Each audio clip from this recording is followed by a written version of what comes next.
Assalamualaikum warahmatullahi wabarakatuh. Allahumma sholli ala Sayyidina Muhammad wa ala ali Sayyidina Muhammad. Pemirsa yang dirahmati Allah, marilah kita simak ceramah dari Kiai Haji Abdullah Gimnastiar dengan tema berprasangka baiklah kepada Allah. Sebelumnya marilah kita perbanyak sholawat minimal 1000 kali sehari, agar hidup kita penuh barokah dan mendapatkan syafaat kelak. Jangan lupa berikan dukungan kepada channel kami dengan memberikan super thanks seikhlasnya. Marilah kita doakan semoga Agim sekeluarga dan para penonton YouTube ini diberikan kesehatan dan diberikan kebahagiaan dunia dan akhirat. Amin ya robbal alamin. Assalamualaikum warahmatullahi wabarakatuh. Alhamdulillah. Alhamdulillahi rabbil alamin. Alhamdulillahilladzi khalaqal mauta wal hayata liyabluwakum ayyukum ahsanu amala wa huwal azizul ghafur. Allahumma salli wa sallim wa barik ala sayyidina Muhammad wa ala alihi wa ashabihi ajma'in. Segala puji puja hanya milik Allah Subhanahu wa ta'ala.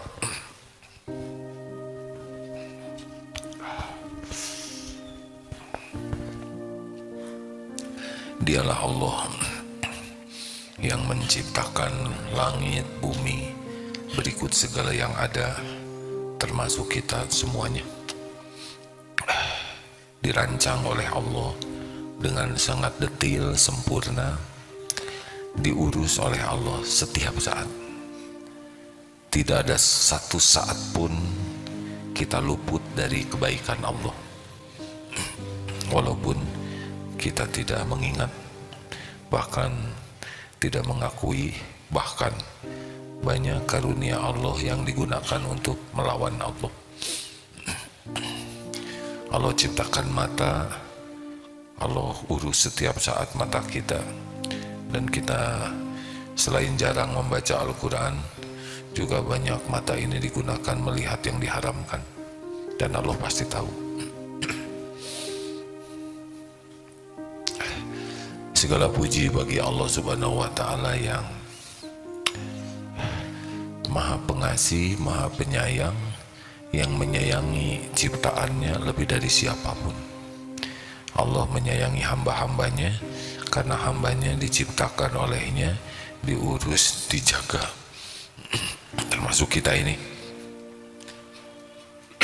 Allah tahu persis dosa dan maksiat kita, tapi Allah menutup-nutupinya sehingga orang lain menyangka kita ini orang baik. Dan selain ditutupi oleh Allah juga dibimbing, diberi ilmu supaya sadar dan supaya tahu cara tobat. Kemudian diberi taufik kita bisa bertobat, lalu diampuni. Padahal kita bisa bertobat pasti karena taufik Allah Subhanahu wa ta'ala. Berbahagialah bagi orang-orang yang mengenal Allah dan yakin kepada Allah, karena kebahagiaan, kemuliaan, keselamatan itu sangat tergantung keyakinan. Makin yakin kepada Allah, pasti makin bahagia, makin mulia akhlaknya, dan makin selamat amal-amalnya.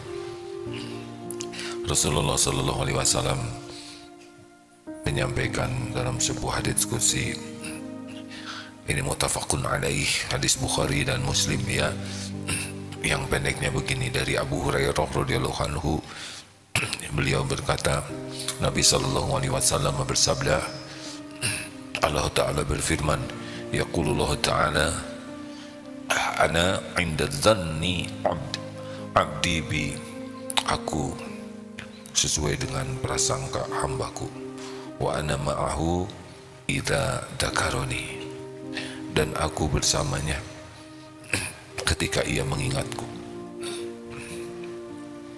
Yang pendeknya ini.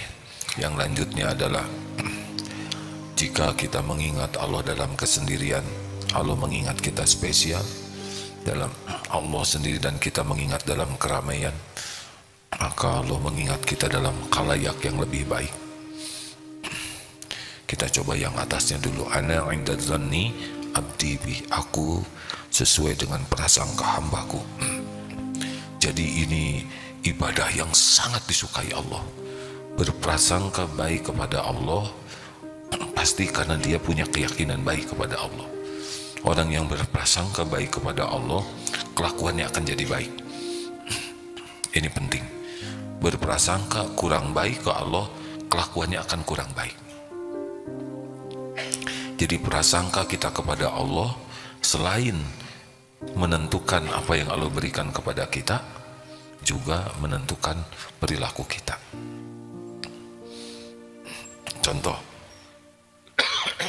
orang yang berprasangka baik bahwa Allah menciptakan dirinya dengan ilmu yang maha adil dan maha sempurna. Apapun bentuk rupa kita, warna kulit, keadaan fisik kita, karena kita yakin ini adalah ciptaan Allah yang terbaik bagi kita, maka dia akan ridho dengan tubuh itu. Pernah ada seorang pemuda yang lumpuh, ditanya, "Deh, kenapa enggak mengeluh? Padahal sakit badannya." Terus beliau berkata, "Apa yang harus dikeluhkan? Tubuh ini Allah yang menciptakan.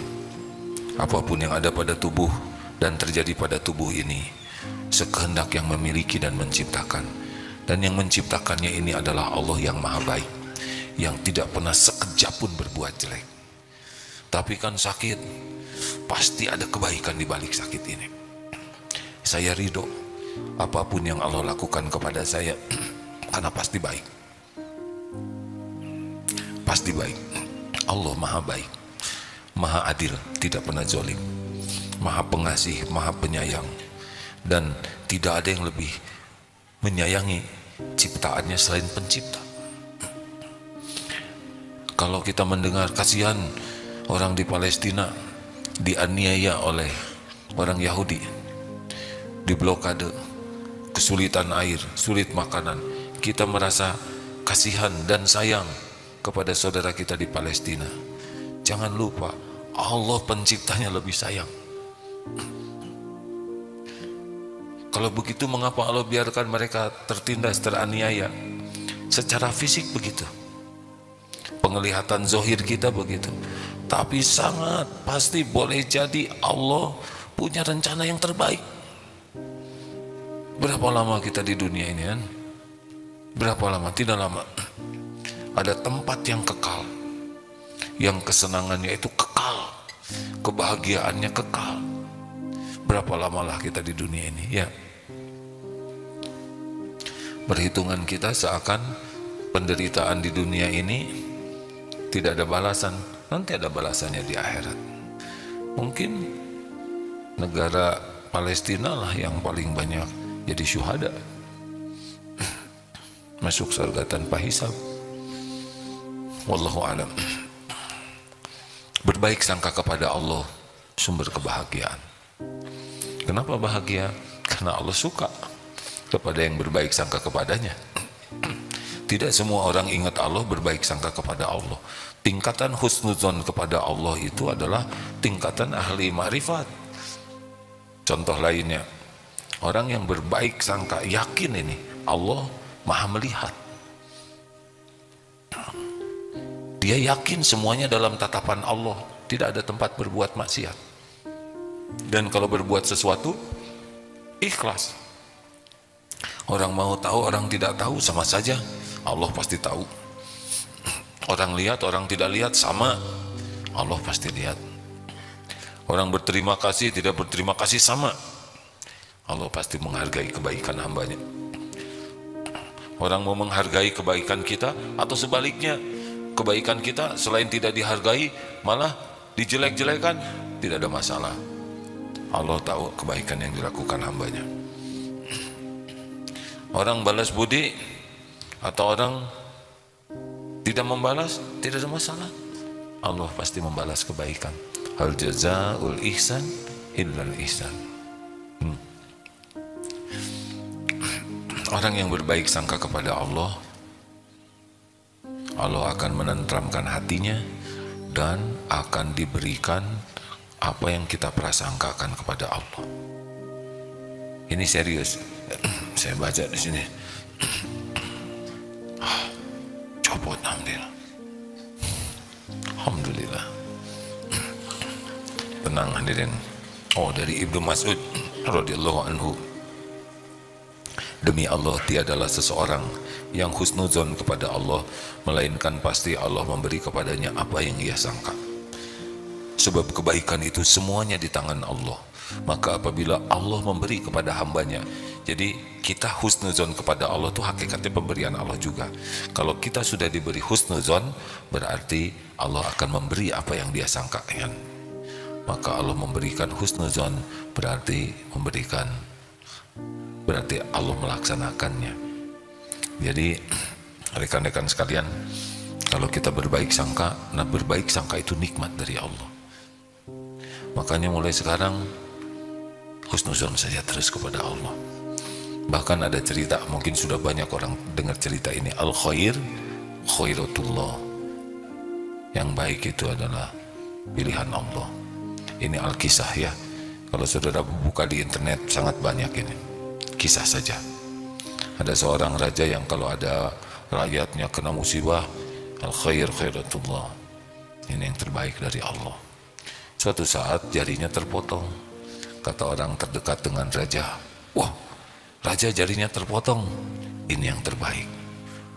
Kamu kurang ajar, bukannya empati. Penjarakan. Namanya juga cerita hadirin ya. Akhirnya dipenjara. Sambil dibawa ke penjara, dia berkata, ini pasti yang terbaik dari Allah. Saya tidak ada niat jelek, hanya menyampaikan bahwa perbuatan Allah pasti baik. Al-Kisah raja ini berburu dengan ya para teman-temannya pemburu, tersesat dan ditangkaplah oleh ya suku primitif yang suka mengorbankan, dijadikan tumbal. Nah yang tertangkap itu satu persatu dibunuh, dijadikan tumbal. Tapi sebelum dibunuh diperiksa dulu. Ternyata yang mulus-mulus saja.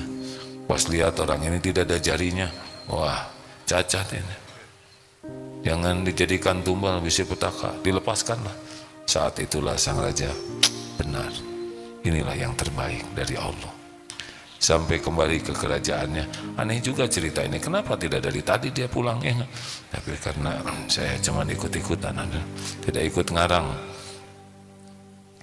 Ketika sampai di kerajaannya, benar kata fulan, ternyata buntung jari inilah yang menyelamatkan saya.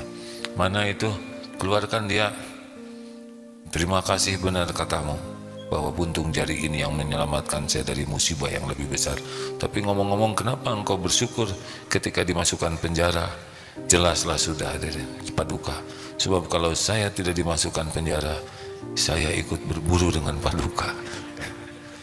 Ini memang tergantung ya tingkat intelektual. Ada yang bingung sampai sekarang, kenapa dia ya tidak ada kewajiban memahami ini. Ada yang oh ya nggak apa-apa, delay sedikit. Jadi dia bersyukur sekali sebab dia mulus ya. Kalau enggak dia termasuk yang direbus. Ada seorang yang punya pohon pepaya, matang pepayanya. Besoknya pepaya yang paling bagusnya itu ada yang mencuri. Aduh, sedih sekali. Kata istrinya, kenapa ke petani ini? Kok sedih sekali? Ya, saya sedih ada orang ingin pepaya. Malam-malam harus menyusahkan diri, mencuri pepaya. Pasti repot. Harus manjat pepaya. Padahal kalau dia minta juga akan kita beri. Kasihan. Maka disiapkanlah tangga tuh, supaya yang mencurinya tidak beresiko tinggi jatuh.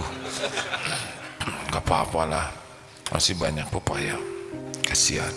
Ditungguin tadinya, mau dikasih tuh kalau ada yang mau nyuri. Tapi sampai ketiduran tidak ada. Oh, tidak ada nih, padahal masih ada pepaya. Besoknya ada seorang pemuda yang tidak kenal bawa bungkusan. Pak, katanya, saya minta maaf, dibalikin tuh pepaya, saya yang mencuri pepaya. Lalu semalam saya mau nyuri juga, tapi sudah disiapkan tangga. Saya pikirin orang baik sekali, tidak mau menyusahkan saya. Semenjak itulah saya bertekad, saya tidak mau jadi pencuri. Mencuri ke orang baik, jahat benar diri saya, maka saya kembalikan, kasihin pepayanya. Ya namanya juga cerita, hadirin ya. Rasulullah SAW selalu berbaik sangka kepada Allah dalam segala keadaan. Di Gua Thur yang begitu dramatis ya, dikejar pasukan musuh hanya berduaan dengan Sayyidina Abu Bakar yang cemas sekali, tapi yakinlah Allah menguasai setiap makhluk, tidak ada satupun. Musuh-musuh itu juga ciptaan Allah. Allah yang ngasih makan, Allah yang ngasih nafas. Mau rencana sejahat apapun, dimanapun, tidak ada yang tidak diketahui Allah. Pasti Allah tahu. Hanya memang episodenya begitulah, ujiannya ada musuh. Maka rekan-rekan sekalian, marilah kita berbaik sangka. Bahkan ada sebuah artikel yang mengatakan pikiranmu adalah doamu. Jadi kalau bangun tidur berprasangka baiklah, jangan aduh leher pegang, kepala serasa belah begini, aduh ini punggungnya remuk. Itu setiap omongan, ucapan, setiap pikiran, setiap yang ada di hati disimak itu oleh Allah semuanya. Bukannya bersyukur diberi hidup, bisa bangun, bisa bergerak. Allah mendengarkan semuanya, setiap ucapan. Tidak hanya sedang ceramah begini, sedang bergumam sendiri, ada yang ini bercermin, Allah menyaksikan. Yang merasa cakep gitu ya, ada yang menghina itu hidung kutil, didengar itu, ada yang bisa jadi kutil asli itu. Kayaknya mah nggak akan jodoh, jadi itu nggak jodohnya. Oh kalau gitu saya mau husnudon terus, jodoh itu jodoh, ini jodoh. Hadirin sekalian, berbaik sangkalah kepada Allah dengan pikiran positif ya. Beberapa peneliti yang tidak menggunakan dasar iman menganggap pikiran itu berpengaruh. Bagi kita tidak cukup berpikir positif. Saya sehat, saya kuat, saya segar, tubuh saya prima, penyakit-penyakit pada tubuh saya sirna, kolesterol turun, asam urat netral. Tidak cukup kita begitu, karena bukan itu yang membuat kita sembuh. Harus dengan izin Allah. Ya Allah, tubuh ini milikmu, Engkaulah satu-satunya yang mau menguasai tubuh ini. Ya Allah, saya sehat dengan pertolonganmu, tubuh saya menjadi lebih fit dengan karuniamu. Ini pasti didengar oleh Allah. Pikiran kita tuh tidak ada yang tidak terlacak oleh Allah Subhanahu wa Ta'ala. Allah Maha tahu apa yang dipikirkan, apa yang diucapkan, apa yang tersembunyi di hati, apa yang dibisikkan. Sudahlah, mending berbaik sangka. Wah, sekarang ekonomi sulit. Coba ngomong begitu, dapat apaan? Dapat riut hadirin. Aduh, sekarang mah susah diijabah. Mau zaman sulit, mau zaman ruwet, tetap saja rezeki itu Allah yang ngatur. Tapi katanya sekarang barang-barang naik. Hadirin dengerin ya, mau berapapun barang naik, yang penting kan kebeli, ya kan? Justru itu nggak kebeli. Saya salah berarti, bukan kebeli, ada. Berapa banyak yang nggak beli tapi ada, betul? Sudahlah hadirin, lihat sendiri wajah saya kayak gini, didengar tuh oleh Allah. Saya mah kurang cakep, udah kulit juga kayak gini, kusem ya. Bibir juga jeblek, terus dia mengutuk ciptaan, dan itu didengar oleh Allah, dicatat oleh malaikat. Siapa yang mau sama saya suudzon, Udah susah. Saya orang kecil, sepatu juga nomor 33 ya. Apa urusan dengan kaki? Husnuzon. Nih, kapan mau nikah? Siap mau nikah? Mau nikah enggak? Insya Allah. Mau nikah mau umroh? Mau umroh, kapan umrohan? Bulan Februari. Bulan 9. Masya Allah. Husnuzon ke Allah. Alhamdulillah, ini sahabat-sahabat saya hadirin. Ya, beliau agak keterbatasan dalam bergerak, terbatas dalam bicara. Biasanya minta didoakan jodoh, sekarang jadi umroh pindahan. Alhamdulillah, minta umroh kasih oleh Allah, ya kan? Tidak sulit bagi Allah, itu sama sekali tidak sulit. Allah tahu di hati kita. Makanya husnuzon, enggak ada yang menghalangi Allah kalau mau wa yuridka bi khairin fala fawda li fadli. Makanya ya baik sangka dari bangun tuh. Alhamdulillah ya Allah, terima kasih jazaa ya Rabb. Alhamdulillahirabbil alamin. Alhamdulillahilladzi ahyana ba'da ma amatana wa ilaihin nusur. Ya Allah, semua persoalan hari ini dalam pengetahuanmu, dalam kekuasaanmu, apa yang kau mudahkan pasti mudah. Ya Rabb, hanya engkau lah tumpuan harapan saya. Ya Hayyu ya Qayyum bi rahmatika astaghits wa asli li sya'ni kullah wa la takilni ila nafsi tarfata ain. Wahai Allah yang maha hidup, yang menguasai, yang maha berdiri sendiri, mengurus segala-galanya, tidak memerlukan pertolongan bantuan siapapun. Dengan rahmatmu tolonglah saya ya Allah, perbaiki urusan saya seluruhnya ya Allah, dan jangan serahkan kepada saya walaupun sekejap mata. La haula wala quwata illa billah. Apa yang kita hadapi, hidup ini ujian, hidup ini ujian. Jalani saja, mau diapain saja oleh Allah, jalani. Yang penting niat kita baik terus, ikhtiar kita sempurnakan yang baik, doanya maksimal. Udah, jangan ngatur Allah. Saya kalau bisa bulan depan nikah ya Rob. Jangan akhir bulan, awal bulan ya Allah, supaya kadonya gede-gede. Minta jodoh. Jangan terhalang oleh fisik, uang. Wah, itu menghina Allah, betul? Allah yang menciptakan. Tapi umur saya udah kepala 4, mau kepala, pundak, lutut, kaki, Allah yang kerja. Benar? Ayo husnuzon terus kepada Allah. Husnuzon. Tapi saya udah husnuzon 2 minggu belum juga. Jangan ngatur Allah waktunya ya. Mungkin itu tebusan dari suudon 36 tahun. Enak ya, baru juga dengar ceramah harus terkabul semua. Pulang dah, husnuzon. Ya Allah, saya dapat pekerjaan besok, gajinya sekian. Itu main-main husnuzonnya. Husnuzonnya jangan pada keperluan aja.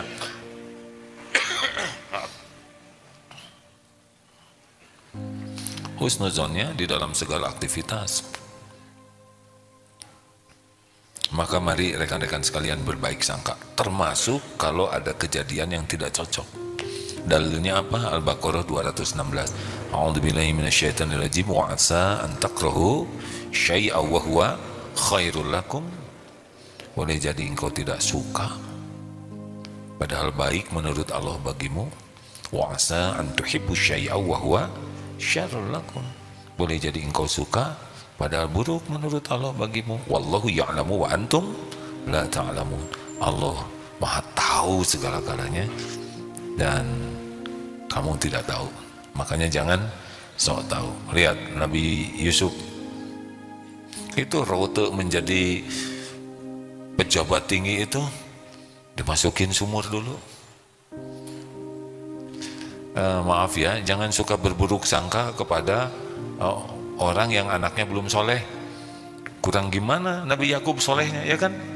Itu anak astagfirullahaladzim, nakal-nakal sampai adik bungsunya dimasukin sumur.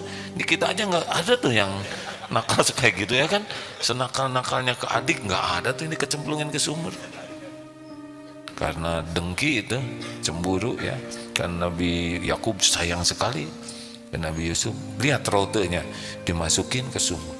Udah gitu Allah menolong, datang orang yang mengambil air, ketemu diambil, tapi jadinya budak dijual beli sebagai properti. Ujian hadirin, Kalau budak zaman itu adalah properti, sama seperti barang, diperjualbelikan, tidak ada gaji.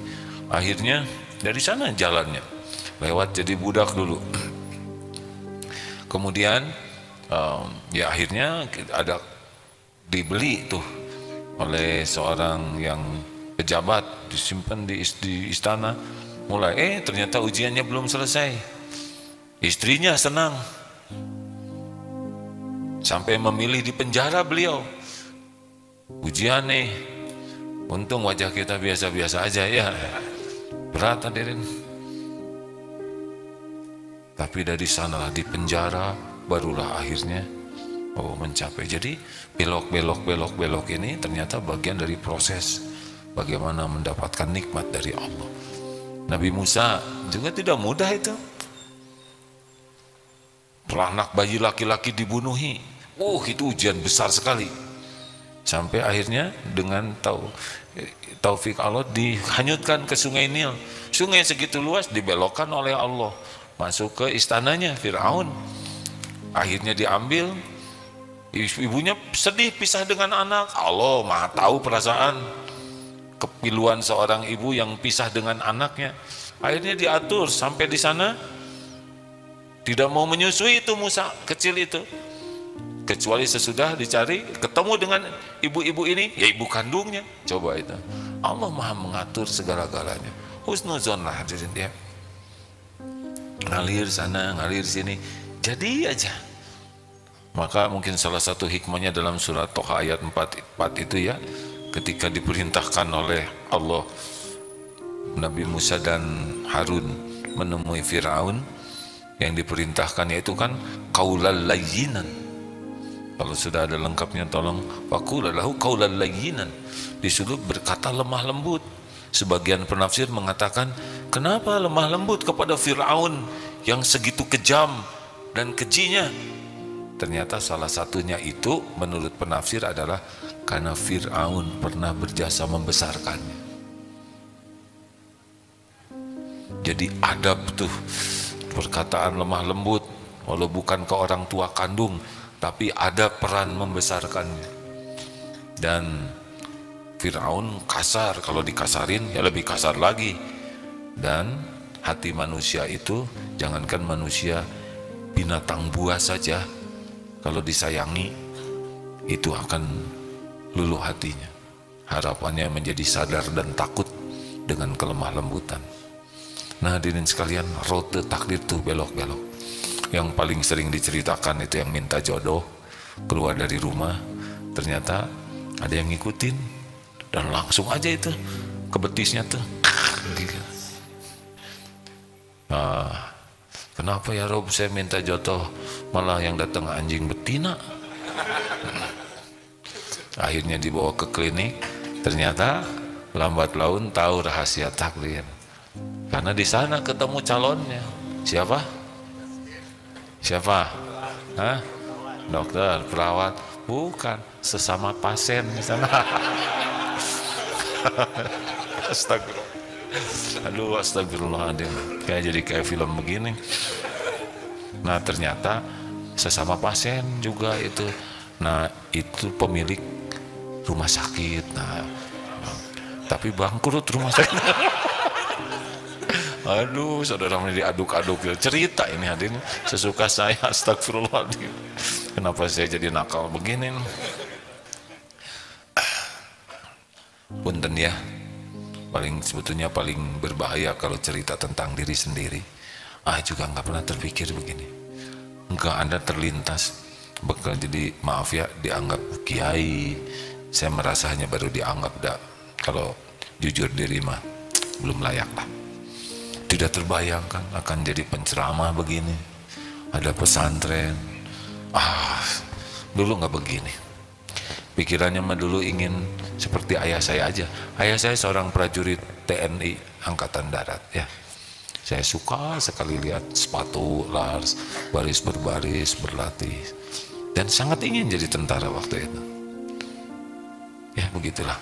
Tapi oleh Allah dibuat tingginya teh kurang. Ada yang kurang takdir Allah ya. Coba kalau saya dikasih tinggi lebih dikit, jadi tuh kayaknya masuk akabri itu mungkin lah ngarangnya. Karena waktu itu sudah sangat-sangat dekat ya. Dianggap ya begitulah. Tapi nah, pas baris saya itu tiap hari saya bukannya kayak gini ya. Udah nggak jadi. Rupanya ada rencana sendiri ke sini.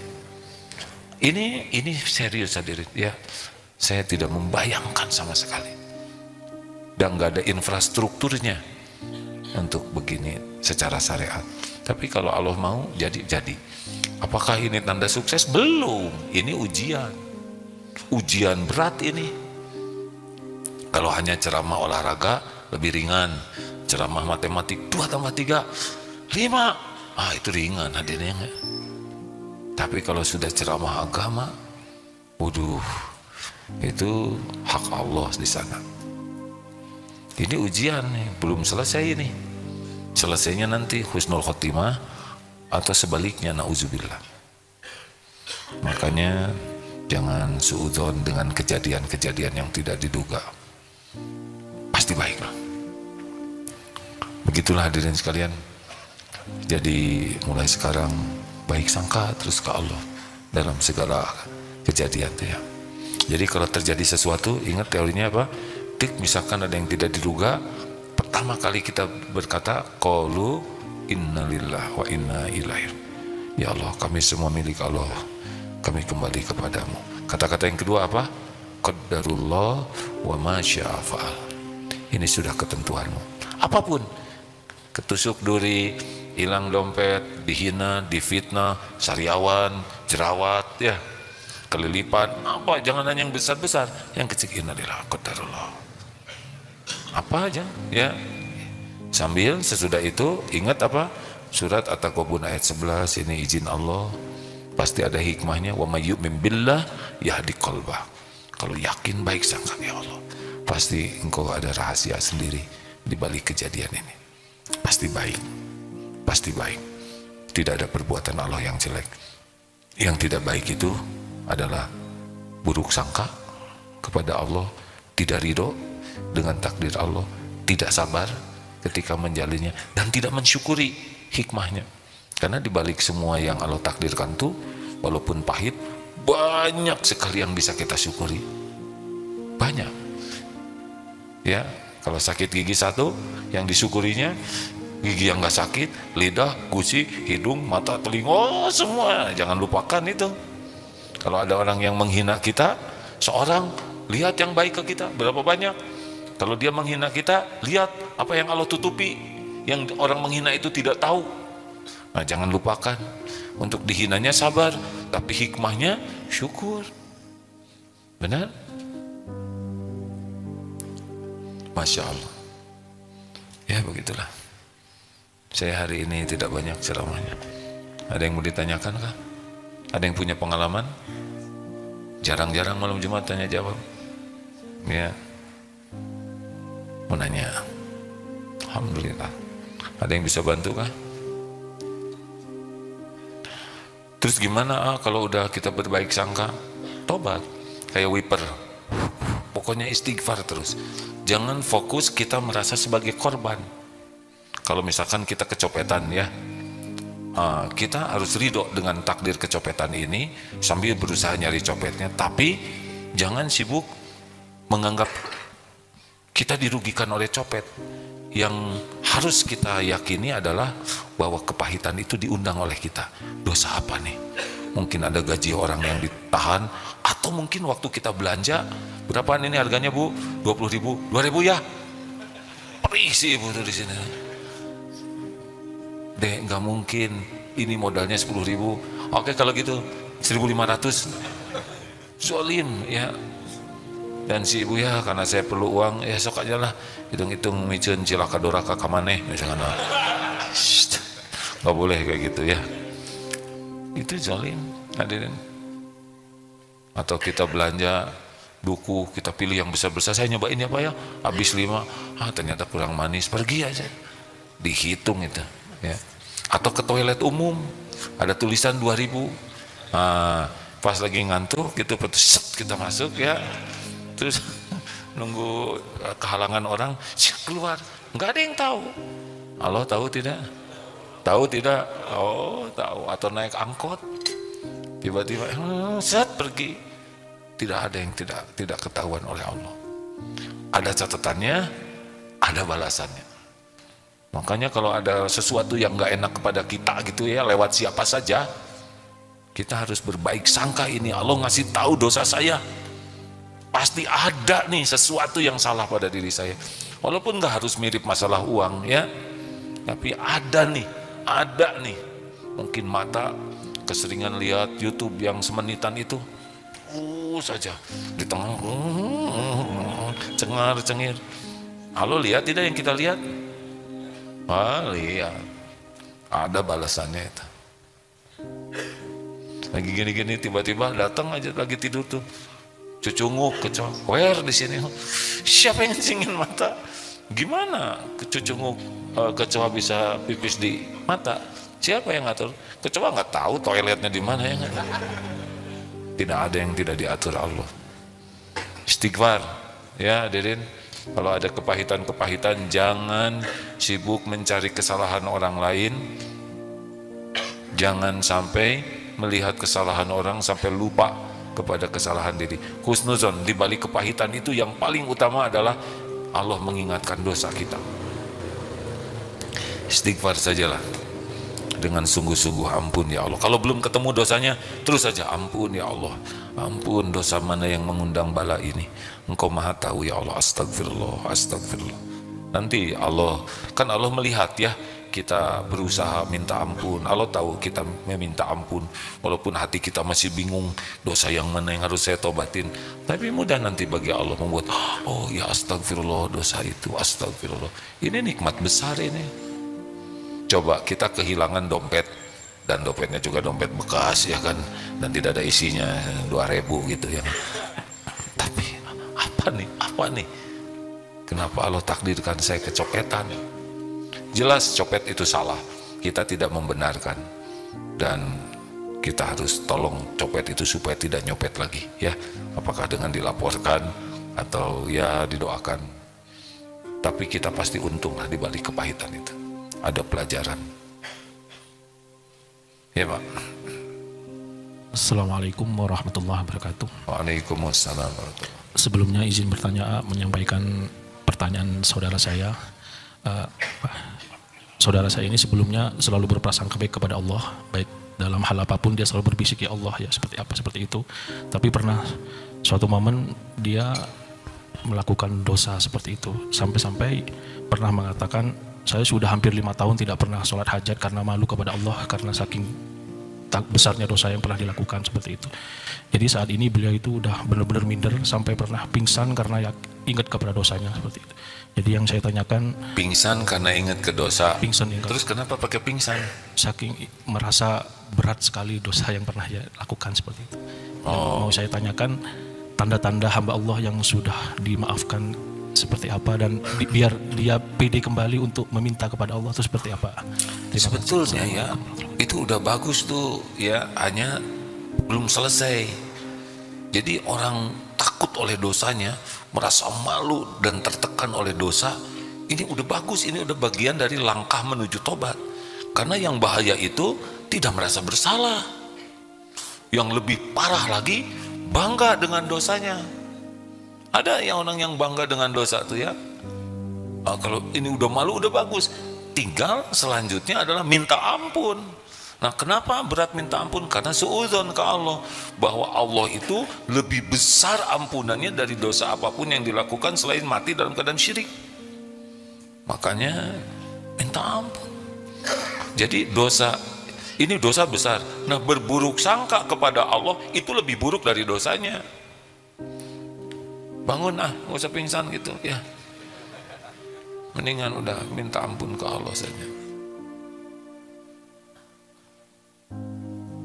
Begitu. Ya ada lagi.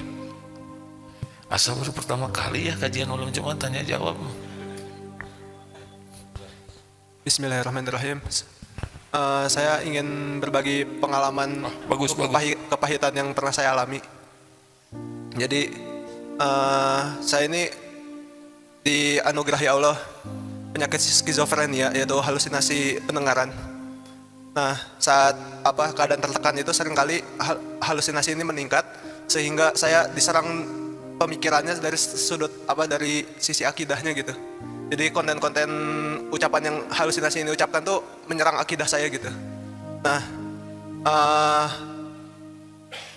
saya merasa saat saya diserang seperti ini, ya ini Allah sedang menegur saya, Allah sedang ingin dekat sama saya gitu. Nah, dengan perasaan seperti itu rasanya lebih nyaman gitu, lebih kuat hati itu untuk supaya lebih kuat lagi melawan penyakit ini gitu. Apa namanya, Dek? Skizofrenia. Saya itu. Iya. Jadi ini tapi lebih nyaman. Oh, ini teh kejadian ini karena Allah ingin. Iya, Allah ingin lebih dekat. Allah ingin supaya saya lebih mengenal Allah lebih dekat, lebih dalam lagi gitu, karena kan yang diserang masalah akidah. Nah, Allah teh ingin, udahlah kamu teh harusnya berusaha lebih keras lagi gitu mengenal Allah teh gitu. Jangan kenal Allah teh secetek jangan dangkal banget gitu mengenal Allah teh gitu. Masya Allah, itu benar sekali deh. Semua kejadian ini Allah jadikan supaya kita dekat dengan Allah. Itu sih intinya, supaya kita ingat ke Allah, supaya kita bergantung ke Allah, supaya kita senantiasa bersama Allah. Semua kejadian itu ujungnya itu. Dikasih harta, coba supaya apa? Ya, oh Allah ngasih rezeki. Ingat ilmu kuda belum? Ingat tidak? Kalau ingat, kalau tidak nih Han. Tidak, ada yang ingat masa nggak ada yang ingat satupun? Ayo ceritakan supaya efisien. Jadi gini, raja, pengulangan, raja ngasih kuda. Kudanya bagus, kuda. Begitu terpesona, selalu selfie dengan kuda, mikirin kuda, pamer kuda. Tidak ingat ini kuda raja dititipin ke dia. Boro-boro terima kasih, belas aja, nggak ada itu pemberi kuda tuh, yang ada cuman kuda. Senang sekali dipamerkan, dibangga-banggakan, diposting dari atas, tengah, bawah, belakang. Nah, yang kedua dikasih kuda, senang, aduh raja ini kuda keren banget, saya suka sekali, raja makasih, raja ngerti sekali saya senang kuda, apalagi kuda ini, masya Allah, terima kasih raja. Kudanya senang, terima kasih ke raja. Itu yang kedua. Di antara dua ini yang lebih cerdas yang mana? Yang lebih baik akhlaknya yang mana? Maaf ya, yang paling blow on yang mana? Yang pertama ya. Yang tidak beradab yang mana? Yang pertama. Sepakat? Ada yang ketiga. Yang ketiga dikasih kuda. Kaget. Kenapa saya dikasih kuda raja? Kata raja begini, ini kudaku, saya titipkan kepadamu, kasih padamu, supaya engkau mudah dekat dengan saya. Dengan kuda ini, setiap waktu engkau bisa datang bersamaku, berburu, datang ke istana. Oh iya, maka meledaklah kebahagiaannya, bukan karena bagusnya kuda, tapi karena kuda ini membuat dirinya dekat dengan raja. Itulah syukur. Ini ada sahabat saya duduk, tunanetra, diberi kemampuan mijat. Mijat ini yang bisa membuat saya dekat dengan Allah. Setidaknya dudulah yang paling sering injak-injak saya, nyikut, nuur ya, tahu nuur kan, mijatnya pakai lutut, kepala saya juga diremek-remek, leher, tobat doa. Tapi saya bahagia disakiti duduk tuh ya, karena jadi enak. Pangkat, jabatan, ilmu, penampilan, kekuatan, subscribers, followers, takdir Allah semuanya itu adalah kendaraan membuat dekat ke Allah. Tapi saya nggak punya semua itu, sakit, lumpuh, dihina, susah kerjaan, uangnya dikit, tiap dagang bangkrut wae, yang itu juga kendaraan pendekat ke Allah. Benar sekali deh. Allah tuh maha cemburu ya. Udah nikah belum dek? Gak apa-apa ya, saya cuma nanya aja. Nah, hati-hati kalau punya suami, punya istri. Hati-hati kalau punya istri ya. Jangan sampai Allah cemburu. Bagaimana Allah cemburu? Sudah dititipi istri, jadi ingatnya teh istri, harap ke istri, takut ke istri, Allahnya dilupakan. Jadi turun tuh ke yang satu tadi. Padahal punya istri itu adalah supaya ada makin dekat dengan Allah. Baru nanti dianggap syukuran. Mana yang paling bagus karunia Allah? Kita dipuji atau dicaci? Gak berani jawab. Nyebut dipuji takut salah, nyebut dicaci takut terkabul. Jadinya diem. Kemarin lah pakai masker lebih berani jawab katanya. Karena nggak kelihatan siapa yang ngomong. Mau diapain aja lah, terserah Allah. Yang paling penting dekat dengan Allah. Mana yang paling baik? Banyak uang atau pas-pasan? Yang penting-penting mah apa yang bisa membuat dekat dengan Allah aja itu. Kalau boleh milih gitu aja. Karena kadang kita nafsu pengen banyak uang, seakan banyak uang ini akan membuat kita dekat dengan Allah. Belum tentu juga. Kalau infrastruktur iman kita belum cukup, banyak uang bisa lebih pelit nanti. Coba ini tes aja ya. Tes ini sudah beberapa kali diteskan di sini. Coba nanti tes. Kalau punya uang, langsung aja potong 5%. Udah nggak mas? Berani? Nah, nanti 3 bulan lihat, jadi miskin tidak? Naik, potong 10%. Dapat 1 juta, potong 100. Nah, kasih amplop, persiapan buat sedekah. Nanti naik lagi, potong 20%. Terus naik lagi, potong. Tuh, kan udah bisa kelihatan dari depan. Gini hari ini kita baru rencana aja sudah pelit tadi. Maaf ya, saya mohon maaf. Saya kan bisa lihat dari depannya. Hening sekali. Saya khawatir kalau dinaikkan terus pingsan. Gak usah ragu hadirin. Allah pemilik semuanya. Selama ini aja kita kikir, dijamin oleh Allah. Apalagi dermawan, betul? Husnuzonlah ke Allah ya, dalam situasi apapun pasti ada kebaikan. Al-khair khairatullah. Pokoknya kalau ada sesuatu, ini pasti ada kebaikan. Ustadz Mulyadi mana? Ustadz ada? Ustadz Mulyadi pernah juga tuh. Nggak apa-apa diceritakan di sini, Ustadz, jangan. Enggak, kalau jangan Ustadz. Kan? Nggak apa-apa. Ustadz Mulyadi pernah juga tugas ke mana, Ustadz? Hong Kong. Karena pasportnya disempurnakan ya, jadi 3 nama dari 2 kan itu ya, 3 suku kata bukan 3 nama ya. Nah rupanya agak dicurigai sehingga tertahan sama ya, dimasukkan itu juga Ustaz. Nah, dimasukkan namanya tempat istirahat berjeruji ya. Harus kata-kata yang baik hadirin, daripada kerangkeng di horor ya. Tadi tempat hening ya Ustaz, apa? Tempat mensucikan diri apa? Tapi akhirnya keluar juga, pulang ke sini ya kan Ustaz?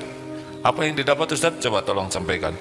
Beliau tidak ada niat jelek, tidak apa, tapi karena qadarullah. Coba Ustaz, maaf. Cek. Ya. Kalau Ustaz UAS hanya sebentar ya. Ini pakai nginep nggak Ustaz Mulyadi? Nginep semalam. Oh, coba ceritakan sedikit Ustaz. Ya 2 hari 1 malam waktu itu mau ke Hong Kong, jadi karena paspornya tadi bermasalah, ketahuan gitu, menurut mereka bermasalah. Saat itu karena ada Asian Games jadi sangat ketat, sehingga dipisahkan, digabung dengan yang bermasalah lain. Saya tidak tahu apa yang lain masalahnya, ada dari berbagai negara, ada orang Afrika, orang Iran, orang Eropa juga, ada kurang lebih 10 orang. Nah, jadi dipisahkan yang 10 orang ini di satu tempat. Nah begitu sore, karena dari pagi itu pemeriksaan itu ininya, begitu sore baru dimasukkan ke ya ruangan satu-satu gitu. Sel gitulah ya. Kayak sel gitu Ustaz? Iya betul lah, seperti sel gitu, pakai ya ada pintunya, pintu besi, dimasukkan ke sana. Dan dikunci. Jarang kan, baru pertama kali nyoba itu ya. Betul lah. Apa hikmahnya Ustaz? Ya waktu itu nggak terpikir juga nggak bisa pulang, jadi tangis aja, tobat gitu, ilmu dari AA, tangisin dosa aja, dosa, inget dosa gitu. Jadi nangis aja inget dosa sampai tertidur itu. Dan alhamdulillah besoknya, harusnya 2-3 hari kemudian baru pulang. Besoknya ada penerbangan ke Indonesia, jadi langsung dipulangkan, bisa pulang besoknya. Apa hikmahnya yang didapat? Hikmahnya satu tadi ingat dosa, jadi ternyata lebih tenang kalau udah ingat dosa, berarti udah pasrah aja sepenuhnya kepada Allah. Kita nggak bisa apa-apa, nggak punya apa-apa, kan telepon nggak bisa, minta pertolongan ke orang lain nggak bisa, minta tolong kepada Allah aja gitu. Dan insya Allah, alhamdulillah ditolong, besoknya bisa pulang gitu. Mungkin saat itulah paling bulat ke Allah minta tolongnya Ustaz ya. Betul lah, nggak ingat. Karena kalau ada telepon dia pasti nelpon. Ya Ustaz ya. Betul. Kalau ada relasi pasti minta tolong ke relasi. Jadi salah satu cara Allah yang paling membuat kita bulat ke Allah tuh kalau kita dalam posisi seperti telur di ujung tanduk dan si kerbaunya itu gatel hadirin. Jadi aduh, maaf ya, ini menunjukkan betapa terancam itu bulat, betul nggak Ustaz? Mungkin saat itu saat paling bulat ke Allahnya ya di sepanjang hidup ini kan? Iya betul lah, betul. Tidak ada lagi bergantung ke siapa-siapa kan, waktu itu udah tinggal sendiri, handphone ditahan, handphone juga masih handphone jadul zaman dulu, belum ada WA seperti itu, tapi ditahan, semua barang-barang bawaan juga ditahan. Dia hanya udah berpasrah saja begitu, bulat. Alhamdulillah besoknya bisa pulang. Dan hidup mah berjalan aja terus ya. Nah demikianlah hadirin, cara salah satu itu udah tertulis juga di Lauh Mahfuz, tidak ada yang tidak tertulis ya. Ma asaba min musibatin fil ard wala fi anfusikum illa fi kitabim min qabli an nabraha. Tidak ada satupun musibah yang menimpa di bumi juga pada dirimu kecuali sudah tertulis di Lauh Mahfuz sebelum kami mewujudkannya. Dan sesungguhnya yang demikian itu mudah bagi Allah, supaya kalian tidak terlalu berduka dengan apa yang luput dan tidak terlalu gembira dengan apa yang Allah berikan. Wallahu la yuhibbu kulla mukhtalin fakhur. Dan Allah tidak menyukai orang yang sombong dan membanggakan diri. Begitu Ustaz, ada yang akan ditambahkan? Cukup Pak. Alhamdulillah, tapi nggak mau diulang ya. Jadi jangan berburuk sangka ya. Cara Allah mendidik kita, mengajari supaya kita dekat dengannya tuh beragam sekali. Tapi ingat aja bahwa dari semua episode apapun, kata kuncinya cuma satu, supaya kita dekat dengan Allah. Itu aja. Itu aja kok. Diberi nikmat lupa, nanti diingetin supaya. Kalau kita sudah ingat ke Allah gimana? Nanti Allah yang akan membereskan ya. Jadi masalah terbesar kita adalah tidak ingat ke Allah, berburuk sangka kepada Allah, tidak sabar, tidak ridho dengan takdir Allah, tidak sabar ketika diuji, tidak mensyukuri nikmat yang melimpah. Itu sebetulnya masalah kita. Yang lain-lain mah ngalir-ngalir saja. Terima kasih Ustaz, terima kasih. Alhamdulillah.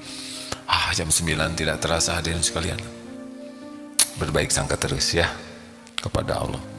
Pasti Allah memberikan yang terbaik bagi hambanya. Tapi kita menyikapinya lah yang membuat